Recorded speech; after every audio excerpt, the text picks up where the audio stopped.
ഇന്നലത്തെ വീഡിയോൻ്റെ ബാക്കിയാണ് കേട്ടോ. കാണാത്തവരുണ്ടെങ്കിൽ പോയി കാണാം. അപ്പോൾ നമ്മൾ ഇന്നലെ ഇതുവരെ പറഞ്ഞത് ഇതേപോലെ തുണികൾക്ക് ഇങ്ങനെ നീട്ടി സ്ട്രെച്ചബിളാക്കി എടുക്കണതാണ് കേട്ടോ. അതെല്ലാം കഴിഞ്ഞിട്ട് ഇങ്ങനെ വെച്ച് ഇങ്ങനെ ഓരോ ഇഞ്ച് അളവിൽ ഇങ്ങനെ കട്ട് ചെയ്ത് മാറ്റി കേട്ടോ. ഞാനിവിടെ 3 കളർ തുണിയാണ് എടുത്തേക്കുന്നത്.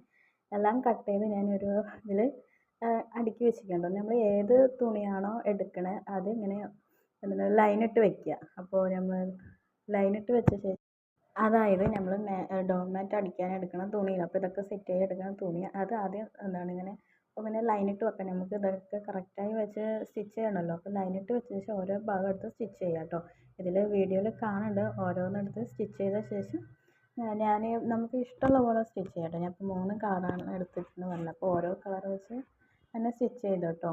ഇതാണ് അതിൻ്റെ ഫൈനൽ ലുക്ക്. അപ്പോൾ സ്റ്റിച്ച് ചെയ്ത ശേഷം അതൊക്കെ ഒന്ന് ലെവൽ ചെയ്ത് എടുക്കണം കേട്ടോ.